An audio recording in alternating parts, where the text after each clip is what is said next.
مجھے آپ کی آنے کی توقع نہیں تھی، سبیہ نے اس سے گرم جوشی سے ملتے ہوئے کہا۔ یہ پہلا قدم تھا اسلام کی جانب جو امامہ نے اٹھایا تھا۔ اس سارے عرصے میں اسلام کے بارے میں اتنی تفاسیر اور ترجمے پڑھ چکی تھی کہ کم از کم وہ کسی بھی چیز سے نا واقف اور انجان نہیں تھی۔ اسراف کے بارے میں اسلامی اور قرآنی تعلیمات اور احکامات سے بھی وہ اچھی طرح واقف تھی، مگر اس کے باوجود سبیہ کی دعوت کو رد کرنے کے بجائے قبول کرنے میں اس کی پیش نظر صرف ایک ہی چیز تھی۔ وہ اپنے مذہب سے اسلام تک کا وہ فاصلہ طے کرنا چاہتی تھی جو اسے بہت مشکل لگتا تھا، اور پھر وہ صرف پہلا اور آخری لیکچر نہیں تھا، یک کے بعد دیگرے، اور اس کا ہر لیکچر اٹینڈ کرتی رہی، وہی چیزیں جنہیں وہ کتابوں میں پڑھتی رہی تھی، اس کے منہ سے سن کر پر اثر ہو جاتی تھی۔ اس کی سبیہ سے عقیدت میں اضافہ ہوتا جا رہا تھا۔ سبیہ نے اسے یہ نہیں بتایا تھا کہ وہ اس کے عقیدے کے بارے میں جانتی تھی، اور امامہ کو اس کے پاس آتے ہوئے 2 ماہ ہوئے تھے جب سبیہ نے ختم نبوت پر ایک لیکچر دیا۔ قرآن پاک وہ کتاب ہے جو حضرت محمد صلی اللہ علیہ وآلہ وسلم پر نازل ہوئی۔ سبیہ نے اپنے لیکچر کا آغاز کیا، اور قرآن پاک میں ہی اللہ نبوت کا سلسلہ حضرت محمد صلی اللہ علیہ وآلہ وسلم پر ختم کر دیتے ہیں۔ وہ کسی دوسرے نبی کی کوئی گنجائش باقی نہیں رکھتے۔ اگر کسی نبی یعنی حضرت عیسیٰ علیہ السلام کا دوبارہ نزول کا ذکر ہے بھی تو وہ بھی ایک نئے نبی کی شکل میں نہیں، بلکہ ایک ایسے نبی کا دوبارہ نزول ہے جن پر نبوت حضرت محمد صلی اللہ علیہ وآلہ وسلم بہت پہلے نازل کر دی گئی تھی، اور جن کا دوبارہ نزول ان کی اپنی امت کے لیے نہیں بلکہ حضرت محمد صلی اللہ علیہ وآلہ وسلم کی امت کے لیے ہی ہوگا۔ آخری نبی حضرت محمد صلی اللہ علیہ وآلہ وسلم ہی رہیں گے، کسی بھی آنے والے دور میں یا کسی بھی گزر جانے والے دور میں۔ یہ رتبہ اور فضیلت کسی اور نبی کو نہیں دی جائے گی۔ کیا یہ ممکن ہے کہ اللہ پاک پیغمبر کو یہ رتبہ اور درجہ عطا کرتا ہے، پھر اسی سے چھین کر کسی دوسرے شخص کو دے دیتا ہے؟ قرآن پاک میں اللہ تعالیٰ فرماتا ہے، بعد میں اللہ سے بڑھ کر سچا کون ہے؟ تو کیا یہ ممکن ہے کہ وہ اپنی بات کی خود ہی رد کر دیتا ہے، اور پھر اللہ کی اس بات کی گواہی حضرت محمد صلی اللہ علیہ وسلم ہم خود دیتے ہیں؟ ہاں، وہ اللہ کے آخری رسول صلی اللہ علیہ وآلہ وسلم ہیں، اور ان کے بعد دوبارہ کوئی نبی نہیں آئے گا۔ تو پھر کیا ہمارے لیے کسی بھی طور پر یہ جائز و مناسب ہے کہ ہم کسی دوسرے شخص کی نبوت کے دعوے پر غور تک کریں؟ انسان اللہ کی مخلوقات میں سے وہ واحد مخلوق ہے جسے عقل جیسی نعمت سے نوازا گیا ہے، اور یہ ایسی مخلوق ہے جو اسی عقل کو استعمال کر کے سوچنے پر آئے تو خود اللہ کے وجود کے لیے نبوت کی تلاش شروع کر دیتی ہے۔ اس سلسلے کو یہیں پر محدود نہیں رکھتی بلکہ اسے پیغمبروں کی ذات تک دراز کر دیتی ہے، پہلے سے موجود پیغمبروں کی نبوت کے بارے میں سوال کرتی ہے، پھر انہیں پیغمبر مان لیتی ہے، اور اس کے بعد قرآن کے واضح احکامات کے باوجود زمین پر مزید پیغمبروں کی تلاش شروع کر دیتی ہے۔ اسی تلاش میں یہ بات فراموش کر دیتی ہے کہ نبی بنتا نہیں تھا، بنایا جاتا تھا، اسے مبعوث کیا جاتا تھا۔ ہم انسانی ایولیوشن کی ان آخری دہائیوں میں کھڑے ہیں جہاں مزید نبیوں کی آمد کا سلسلہ اس لیے ختم کر دیا گیا کیونکہ انسان کے لیے ایک دین اور ایک نبی کا انتخاب کر لیا گیا تھا۔ اب کسی نئے عقیدے کی ضرورت نہیں بلکہ صرف تقلید کی ہے، صرف تقلید یعنی پریکٹس، ایک آخری اور مکمل دین کی جسے پیغمبر اسلام حضرت محمد صلی اللہ علیہ وسلم پر ختم کر دیا گیا ہے۔ اب وہ ہر شخص خسارے میں رہے گا جو دین کی رسی کو مضبوطی سے تھامنے کے بجائے تفریقے کی راہ اختیار کرے گا۔ اگر ہماری اعلیٰ تعلیم اور ہمارا شعور ہمیں دین کے بارے میں صحیح اور غلط کی تمیز نہیں دے سکتا تو پھر ہم میں اور اس جانور میں کوئی فرق نہیں جو سب سے تازہ گھاس کے ایک گھٹے میں پیچھے کہیں بھی جا سکتا ہے، اس بات کی پرواہ کیے بغیر کہ اس کا ریوارڈ کہاں ہے۔ 40 منٹ کے اس لیکچر میں سبیہ نے کسی اور غلط عقیدے یا فرقے کا ذکر بھی نہیں کیا تھا۔ اس نے جو کچھ کہا تھا بلا واسطہ کہا تھا، صرف ایک چیز بلا واسطہ کہی تھی، اور وہ حضرت محمد صلی اللہ علیہ وآلہ وسلم کی ختم نبوت کا اقرار تھا۔ اللہ تعالیٰ کے آخری پیغمبر حضرت محمد صلی اللہ علیہ وآلہ وسلم تھے جنہوں نے 1400 سال پہلے مدینے میں وفات پائی۔ 1400 سال سے پہلے مسلمان ایک امت کے طور پر اسی ایک شخص کے سائے میں کھڑے ہیں۔ 1400 سال بعد بھی وہ ہمارے لیے ایک آخری نبی ہیں جن کے بعد کوئی دوسرا نبی بھیجا گیا نہ بھیجا جائے گا، اور ہر وہ شخص جو کسی دوسرے شخص میں کسی دوسرے نبی کا عکس تلاش کرنے کی تلاش کر رہا ہے، اسے ایک بار اپنے ایمان کا از سرنو جائزہ لینا چاہیے۔ شاید یہ کوشش اسے اس عذاب سے بچا دے جس میں وہ اپنے آپ کو مبتلا کرنے کی کوشش کر رہا ہے۔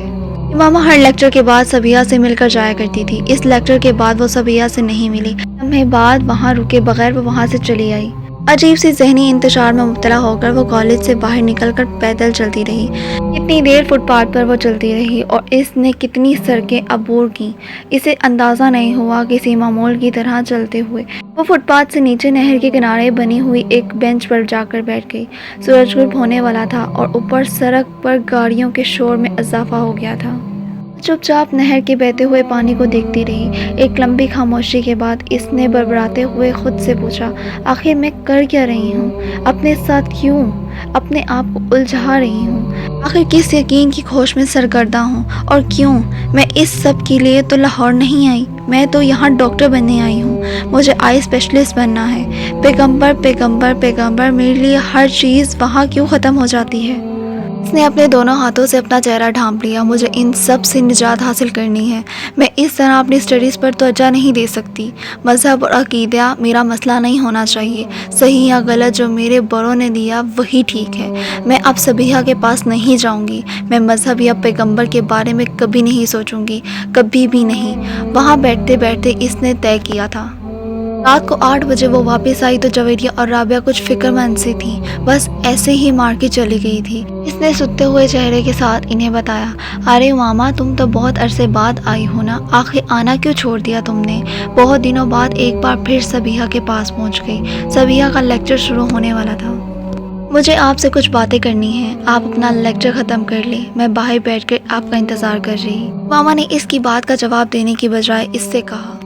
ٹھیک 45 منٹ کے بعد جب صبیحہ اپنا لیکچر ختم کر کے باہر نکلی تو اس نے امامہ کو باہر کوریڈور میں ٹہلتے پایا۔ وہ صبیحہ کے ساتھ دوبارہ اس کمرے میں آن بیٹھی جو اب خالی تھا۔ صبیحہ خاموشی سے اس کی طرف سے بات شروع کرنے کا انتظار کرتی رہی۔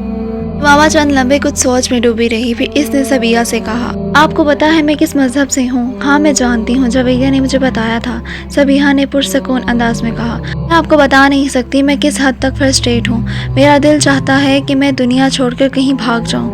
اس نے کچھ دیر کے بعد صبیحہ سے کہنا شروع کیا۔ اس نے دونوں ہاتھوں سے اپنا سر پکڑ لیا۔ مجھے پتا ہے کہ اس نے ایک بار پھر اپنی بات ادھوری چھوڑ دی۔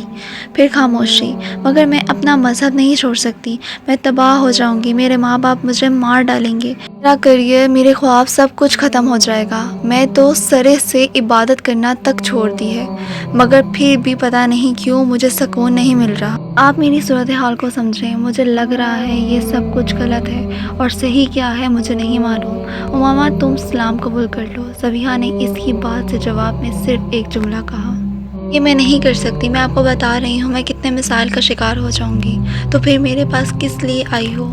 صبیحہ نے اسے پرسکون انداز میں کہا۔ وہ اس کا منہ دیکھنے لگی، پھر اس نے بے بسی سے کہا، پتہ نہیں میں آپ کے پاس کس لیے آئی ہوں، تم صرف یہی ایک جملہ سننے آئی ہو۔ میں نے تم سے کہا میں تمہیں کوئی دلیل نہیں دوں گی، کیونکہ تمہیں کسی سوال کے جواب کی تلاش نہیں ہے، ہر سوال کا جواب تمہارے اندر موجود ہے، تم سب کچھ جانتی ہو، بس تمہیں اقرار کرنا ہے، ایسا ہی ہے نا؟ امامہ کی آنکھوں میں آنسو تیرنے لگے۔ مجھے لگ رہا ہے میرے پاؤں زمین سے اکڑ چکے ہیں، میں جیسے خلا میں سفر کر رہی ہوں، اس نے بھرائی ہوئی آواز میں کہا۔ صبیحہ نے اس کی بات کا جواب نہیں دیا، وہ بسم اللہ پڑھ رہی تھی۔ امامہ گیلی آنکھوں کے ساتھ اس کا چہرہ دیکھنے لگی۔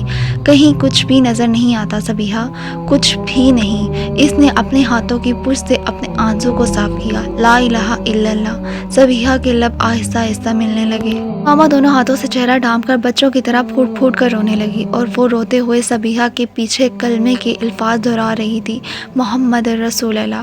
امامہ نے اگلے الفاظ دہرائے کہ آواز بھر آ گئی۔ امامہ کی سمجھ میں نہیں آ رہا تھا اتنا رونا کیوں آ رہا تھا۔ اسے کوئی پچھتاوا، کوئی افسوس نہیں تھا، مگر پھر بھی ایسا اپنے آنسوں پر قابو پانا مشکل رہا تھا۔ بہت دیر تک روتے رہنے کے بعد اس نے جب سر اٹھایا تو صبیحہ اس کے پاس بیٹھی ہوئی تھی۔ امامہ گیلے چہرے کے ساتھ اسے دیکھ کر مسکرا دی۔ رابعہ اور جویریہ ایک دوسرے کا منہ دیکھ رہی تھی، اور امامہ اپنے پاؤں کے انگوٹھے کے ساتھ فرش کے رگڑتے ہوئے کسی سوچ میں ڈوبی ہوئی تھی۔ تمہیں یہ سب کچھ ہمیں پہلے ہی بتا دینا چاہیے تھا۔